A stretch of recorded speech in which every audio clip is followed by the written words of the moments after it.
Bambu Lab printers have become known for their speed and their quality of 3D printing and have really become super popular with the 3D printing community.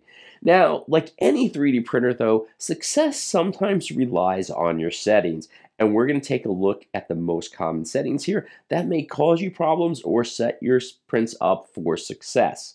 But before we do that, make sure you like and follow.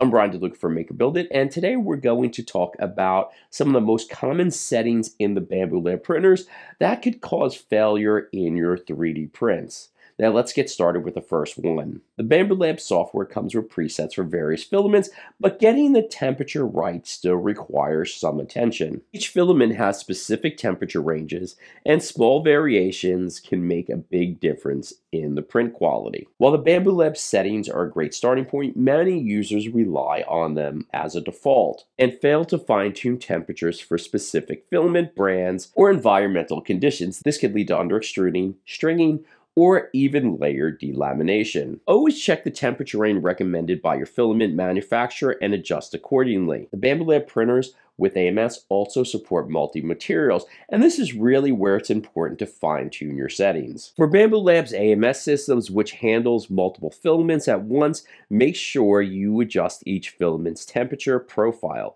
especially if you're switching between materials like PLA and ABS or PETG. The second one is bed temperature.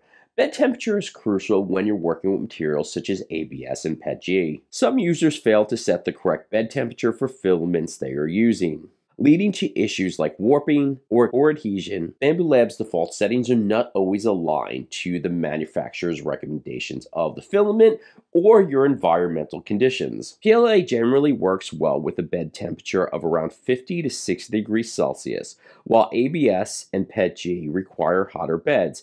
ABS usually prints best with a bed temperature around 90 to 110 degrees Celsius and PETG from 70 to about 80 degrees. Bambu Lab printers handle these ranges really well, but be mindful of the print environment. If you are printing in a cold room, bumping up the bed temperature by a few degrees will help with adhesion. The Bambu Lab self-leveling bed is a huge advantage, but it still relies on the right temperature for the first layer to stick properly. You can adjust your first layer height and speed in the slicer to ensure good bed adhesion. Also, cleaning your bed surface with isopropyl alcohol will help with bed adhesion. Retraction settings. Retraction settings control how much filament is pulled back in the nozzle to prevent oozing during non-print moments. Retraction settings is crucial to prevent stringing and blobs, particularly during high-speed prints. Default retraction settings in Bambu Lab Slicer work well with many filaments, but users often overlook the need for adjusting based on specific filament properties, nozzle size, and high-speed settings. If the retraction distance or speed is wrong,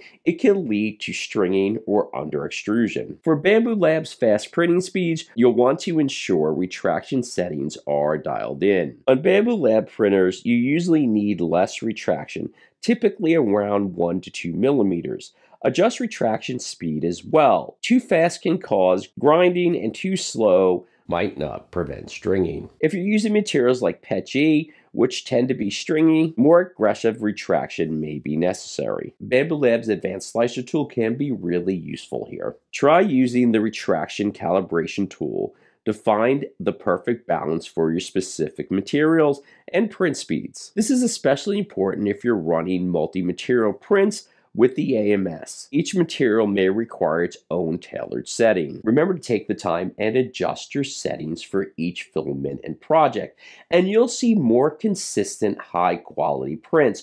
For more on 3D printing, DIY, and maker projects, make sure you like and follow Make or Build It, and remember, keep on making.